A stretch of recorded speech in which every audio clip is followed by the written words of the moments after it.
Welcome back to the Season 3 World Championship live from Los Angeles. Once again, I'm happy to be joined by Kobe, Monte Cristo, Crepo, and Doublelift. And gentlemen, that last game was quite back and forth, one that everybody definitely stayed in their seats and kept it tuned in at home to watch. Monte, the early part of the game kind of showed something from Gambit, but then as well it kind of flowed into the game that you saw in Ozone. Well, I guess I was really surprised by that game. I mean, Gambit played extremely well, and this is what I was talking about and why I selected them to leave the group. They always play to the level of their opponent, and they're an extremely talented and a very dangerous team. And what we saw there, too, what really struck me was the Evelynn pick from Gambit. And there was a total lack of respect from Ozone for this pick. We saw nearly no pink wards in the lanes in the early game, and that gave Diamond huge free roam of the map and allowed him to make some pretty great plays.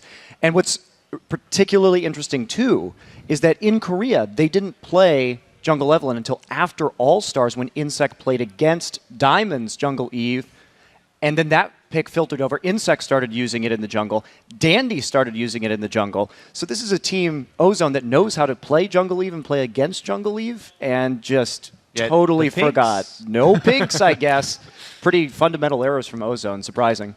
And Crepo? Even if you're not pink warding like the exits to the or the entrances to the jungle, one other way to deal with an Eve is to ward actual jungle camps, so you can predict where she's going. But there was just literally nothing of that going on. And Eve is such a pick that changes the entire mindset of an entire team, because everybody has to account for not only is there a jungler, he's also invisible. He can show up not only through the normal ward paths, he can sneak on your lane and get into your brush behind you. And Diamond's really good at reading where he has to go with that. Also, it wasn't just the success of Diamond, but also Dandy, you know, he didn't get off his successful gank top. Maybe a little bit of miscommunication there with the Singe flip. And then he went into the 2-versus-2 situation versus Alex, and they chased very deep. They went too far, taking those hate spikes all the way along, and they gave up the first blood there. When that happened, I heard Monty squeal in joy. He's like, the Dandy counter gank is coming. And I'm like, oh my god, the Dandy counter gank is... And then it failed. And I was like, wow, they got double killed. That was great. To be fair, Dandy couldn't do much there. That was more Dade chasing a little bit too far. Yeah, using that flash, because he Dade repeatedly used flash that game to put himself in really sticky situations. Think of that last team fight as well. Well, the idea was kind of okay there, but he just wasn't way too low HP and way too little damage to make it work. Let's talk about those team fights a little bit, because we saw, obviously, the Vayne and the Kog'Maw, two of the late-game king and queen of AD carries here, but it was a little bit different with the Trinity, Triforce rather, build on that Kog'Maw. Doublelift, you definitely had quite a bit to say during that game. Oh boy, dude. Where do I start? Like, Genja is just the best at making interesting builds. He does like crazy stuff on Ashe, like Manamune on Ashe, and now he's doing Triforce on Kog'Maw. And by interesting, I mean really bad. I just think it's so terrible. It's only good for lane. Crepo mentioned earlier that it's good. The components of it are good. Phage and Zeal are good for lane. Then when you finish Triforce, it's a complete waste of money. I hate it. I think it's just bad. It's good up until the point where you finish it, because it makes it really hard to match a second item with it. But I think what went to Genja's mind and what the thought process is that every time he's living artilleries, he gets a speed up, and combined with slowing from E, he gets mobile enough to deal with the Singed. But at the same time, as Doublelift pointed out to me, like Blade of the Ruined King could have accomplished somewhat of the same things. Oh, I see the synergy with Triforce and Kog'Maw, definitely. I just think there's a lot more efficient and conventional ways you can build. But that wouldn't be Genja. Yeah, that wouldn't be Genja, though. All right, well, we have enough time to see these all going on tomorrow. We got to throw it over to Freak. He's actually going to be breaking down some plays on this Telestrator. One key play for us. Freak, take it away. Thank you very much, Riv. I wanted to break down a really important mid-game team fight between Gambit and Ozone. This is the fight, I think, that really swung the game heavily into Gambit's favor and gave them control of the map. So let's actually break down all the elements here. So Gambit are sticking around for a very low health turret. It's actually going to be Darien who sits there and just wails on it until it dies. And that actually baits the backline of Ozone, because Imp is going to hit Darien the entire time. Dade on Rise is going to hit Darien the entire time. While they're doing that, Looper and Dandy are diving into the backline of Gambit. But you're diving into a Kog'Maw who melts tanks for a living, and Alex, who despite getting a really incredible fling on his Ahri, doesn't actually get touched afterward. Let's start the clip out at half speed. Watch this engage from Looper. It's amazing. He cancels the dash, and Alex is screwed. Pause right here, because there's the engage, right? Alex used his last dash, and his flash is down, and he's stuck in front of a turret with Dade and Imp right there. Alex could die, and they don't go for him. And so you've got a front line, and the Cataclysm comes in, and Dandy and Looper are stuck right in the middle of the back line. But here's Darian hitting a turret, and he's going to continually get shot by Dade and Imp. And one thing that's amazing here is watch Voidal's Crescendo. It just barely tags Imp. And that means there's no damage output from Ozone's backline, but a lot of damage output from Gambit's backline. Let's run it again at half speed. Watch how it comes out. Okay, Darian kills the turret, still taking damage. There's the Crescendo. Dandy's dead. Looper's going to fall right after, and this Voidoo's right there prevents any running away if he did break down Cataclysm. So there we go, 2-0 so far, and the team starts backing out. Darian, by the way, still hasn't died. He actually got out of the fight cleanly, and Imp and Dade are trying to play cleanup duty 2 versus 5. Only Diamond getting a little bit too aggressive and not sort of being coordinated with the team lets Imp and Mata pick up 1 kill on the bottom.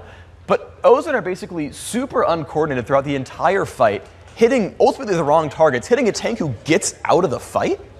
And just because of the concentrated damage output from Gambit, they break the front line of Samsung Ozone and then say, okay, well, now we'll kill the rest of you. And it was just kind of an uncoordinated fight and a really, of course, well-played one by Gambit. So that's going to do it for the clip here for me. Let's send it back to you guys.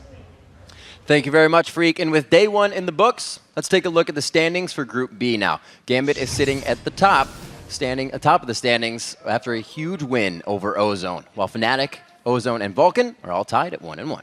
And rounding out the standings for Group B is Southeast Asia's Mineski at 0-2. All right, now that we're 10 games into Worlds, let's take a look at how well you guys have been able to predict the outcomes.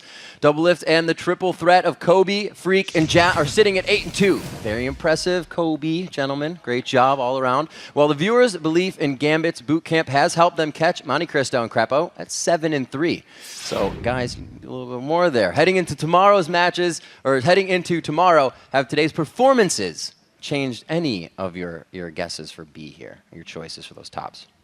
I'm going to have to jump on that Russian boot camp theme everybody's going with here. After the performance from Gambit here, everyone's wondering, oh, which one shows up?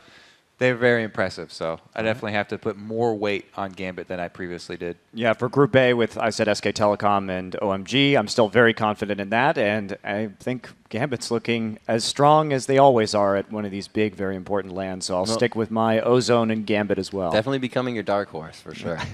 I'm really happy to be proven wrong here because it makes me feel a little better about losing to Gambit. So they're repping us really well. Yeah, they're like 2-0.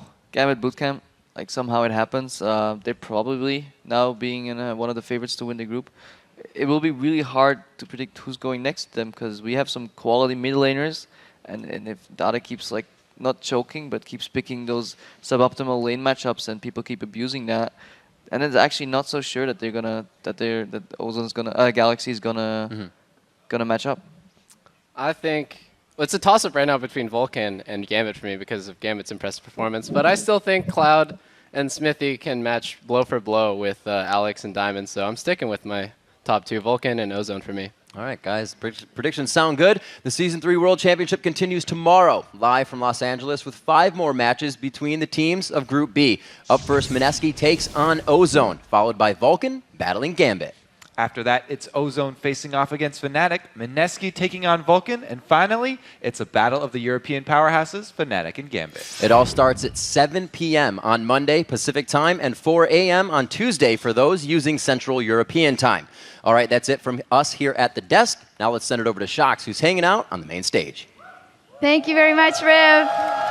Thanks, guys. If you missed any of today's action, head over to lolesports.com for all the results, updates, and VODs. And while you're there, you can go to lolesports.com/tickets and grab a seat for the semifinals at the Galen Center and watch the top 4 teams fight for their spot in the grand final.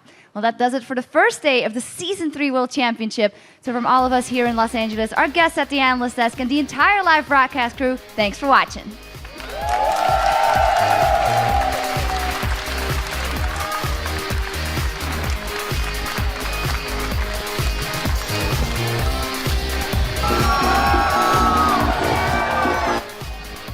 OK, 나이스. 이게 빼.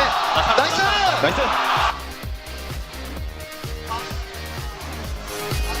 Come on, Good shit, good shit. Good top. Smith is going down right above Baron. And it's Zuna saves Smithy.